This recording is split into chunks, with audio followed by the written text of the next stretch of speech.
Hola amigo o amiga de YouTube, mi nombre es Lord Kreti. Y hoy te traigo algo que me dejó mucho en qué pensar, respecto a la Biblia. Esto será una continuación al video anterior.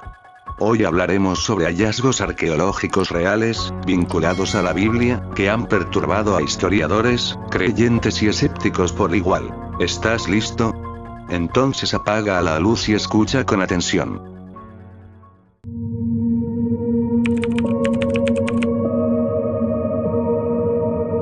En 1959, al sur del monte Ararat, en Turquía, el piloto turco Landur Ugnar observó desde el aire una estructura en forma de quilla, incrustada en una colina a más de 2000 metros de altitud.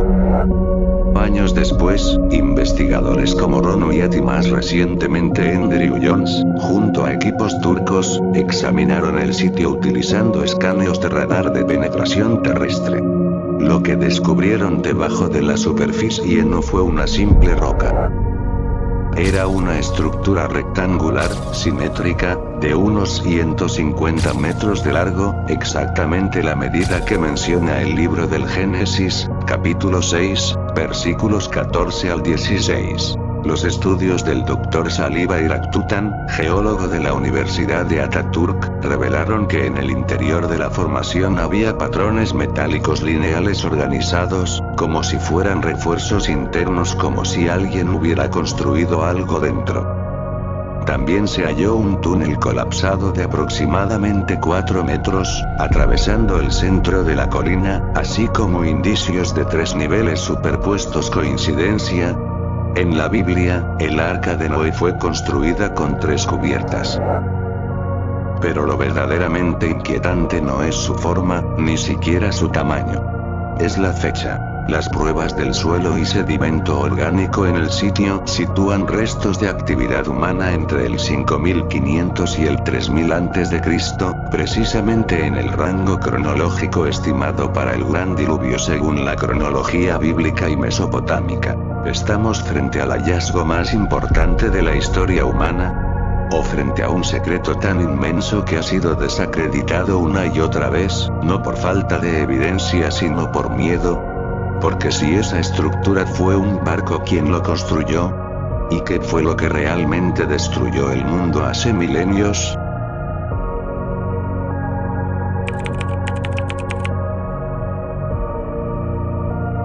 ...1947... Un grupo de pastores beduinos persigue a una cabra extraviada por las colinas rocosas de Qumrán, cerca del Mar Muerto. Uno de ellos lanza una piedra dentro de una cueva y no escucha el eco seco de la roca. Escucha cerámica rompiéndose. Lo que encontraron allí no era oro, pero sí un tesoro. Uno que no estaba hecho para ser descubierto. Los manuscritos del Mar Muerto, también conocidos como los rollos de Qumrán, son más de 900 textos antiguos escritos en hebreo, arameo y griego, escondidos en 11 cuevas entre el 250 a.C. y el 66 después de Cristo. Muchos son copias de libros bíblicos, pero otros no lo son. Son textos prohibidos, apócrifos, calendarios cósmicos, reglas de una misteriosa comunidad que se hacía llamar los Hijos de la Luz. Se hallaron versiones más antiguas del libro de Isaías, textos que predicen el fin del mundo, y profecías sobre guerras cósmicas entre fuerzas celestiales. Pero lo más escalofriante no es lo que dicen sino quién los escribió. Muchos expertos creen que estos textos pertenecían a los esenios, una secta ascética y mística que vivía en aislamiento esperando el inminente juicio de Dios. Sus reglas eran estrictas. Sus rituales, extraños. Y sus textos demasiado reveladores. Uno de los rollos, conocido como el rollo de la guerra, describe una batalla apocalíptica entre los hijos de la luz y los hijos de las tinieblas, donde ángeles guerreros descienden a luchar junto a los hombres. Pero quizás lo más inquietante de todo es lo que no está. De todos los libros del Antiguo Testamento, hay fragmentos de todos excepto uno, el libro de Esther. El único que no menciona a Dios directamente. ¿Fue borrado? ¿O nunca formó parte del mensaje de los esenios porque ya sabían algo que no debían revelar? Hoy, los manuscritos del Mar Muerto descansan fragmentados en museos, cámaras de seguridad y colecciones privadas. Pero su mensaje permanece. Hay conocimientos tan antiguos, tan peligrosos, que solo pueden sobrevivir en silencio. ¿Estás seguro de querer saber lo que se suponía que debía permanecer enterrado?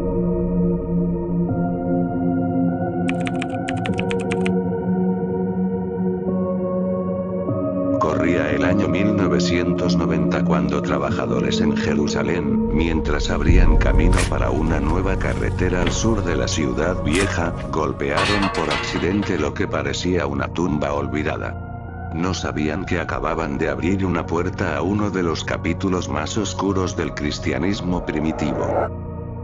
En el interior de esa tumba yacían 12 osarios, antiguos recipientes de piedra caliza donde se colocaban los huesos tras la descomposición. Uno de ellos estaba ricamente decorado, como si perteneciera a alguien importante, y en su costado llevaba una inscripción grabada en arameo: José, hijo de Caifás. Caifás, el sumo sacerdote que, según los evangelios, conspiró para entregar a Jesús a los romanos. El mismo que lo interrogó, lo acusó y lo envió ante Pilato para morir crucificado. Evangelio de Juan 18, 13. Marcos 14, 61, 62. Dentro del osario se encontraron los huesos de un hombre de unos 60 años. ¿Era él? El mismo que estuvo cara a cara con Cristo, no para salvarlo sino para condenarlo. Pero la historia se vuelve aún más oscura. En 2002, un anticuario israelí reveló otro osario, esta vez con una inscripción aún más perturbadora: Santiago, hijo de José, hermano de Jesús. Un hallazgo que, de ser auténtico, implicaría que ese recipiente de piedra había contenido los restos de Santiago el Justo, líder de la iglesia en Jerusalén y hermano de Jesús de Nazaret. El hallazgo fue una bomba mediática. Pero rápidamente fue cuestionado.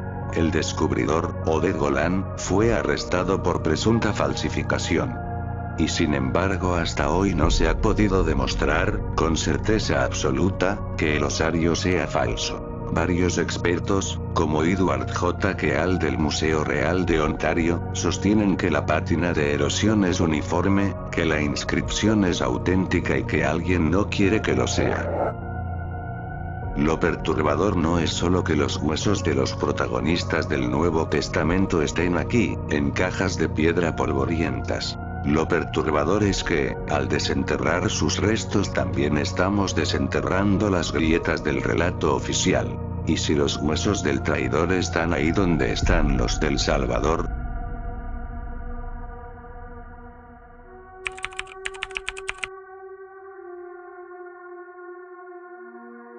En 1961, un equipo liderado por el arqueólogo italiano Antonio Frova excavaba el antiguo teatro romano de Cesarea Marítima, en Israel.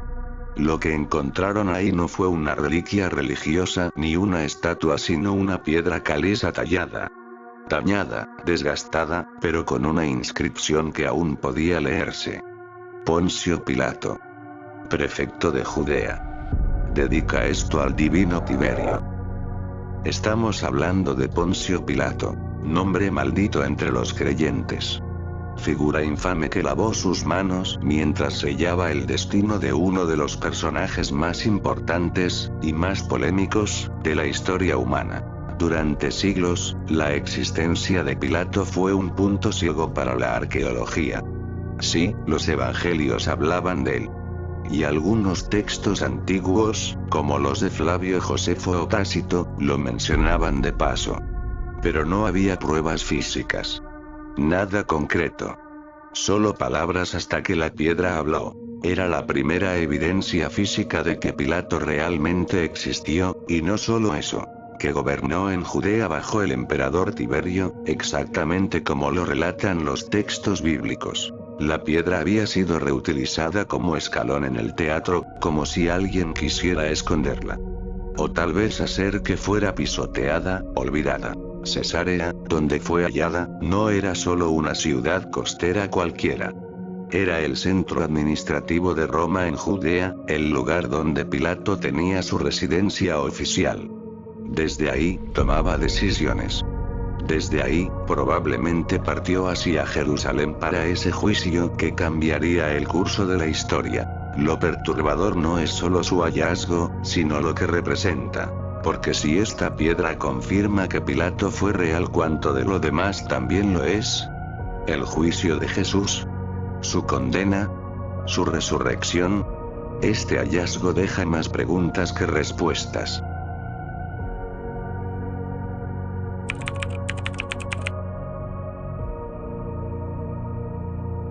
A continuación, lo mejor, al final. En 1967, a solo 8 kilómetros del río Jordán, en una colina polvorienta de Jordania llamada Deir Allá, arqueólogos descubrieron lo que parecía una antigua ruina más. Restos de un santuario, fragmentos de yeso pintado con tinta negra y roja y líneas, muchas líneas. Pero no cualquier escritura. Eran frases malditas. Palabras que no invocaban bendición sino condena. Era la maldición de Balaam. Para quienes recuerdan el Antiguo Testamento, Balaam es un profeta extraño. Uno que no era israelita, pero que hablaba con Dios. Uno que fue contratado por el rey de Moab para maldecir al pueblo de Israel mientras cruzaban hacia la tierra prometida. Números 22-24. Pero la historia no termina ahí. La inscripción encontrada en Deir Allá, escrita en arameo sobre los muros del santuario, describe visiones que tuvo Balaam. No de Dios sino de los dioses, en plural. Y lo que vio fue aterrador. Una gran oscuridad cayendo sobre la tierra. Una destrucción inminente. Criaturas del cielo hablando en lenguas que ningún hombre conocía. Estas visiones lo hicieron llorar. Lo hicieron temblar. Pero lo más extraño es que el texto lo llama Balaam, hijo de Beor, un vidente de los dioses. ¿Quién era este hombre en realidad? ¿Un profeta? ¿Un medium? ¿Un hereje? ¿O el portador de un conocimiento antiguo que fue borrado por los vencedores de la historia?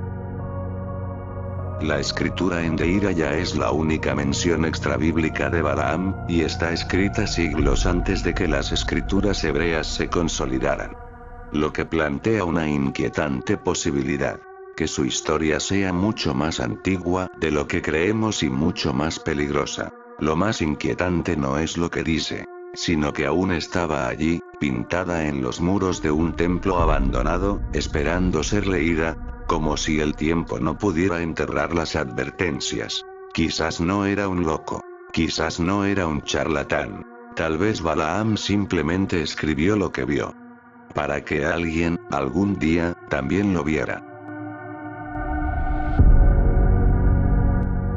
Y así llegamos al final. 5 objetos que no solo confirman historias antiguas, sino que también despiertan nuevas preguntas. Porque cuando la fe deja de ser palabra y se convierte en piedra, hueso o inscripciones olvidadas, ya no es solo religión. Es evidencia de lo que alguna vez sucedió. Nos vemos en el próximo video. O cuando la historia decida volver a hablar. Buenas noches. Y no te olvides, yo soy Lord Creepy, nos vemos la próxima.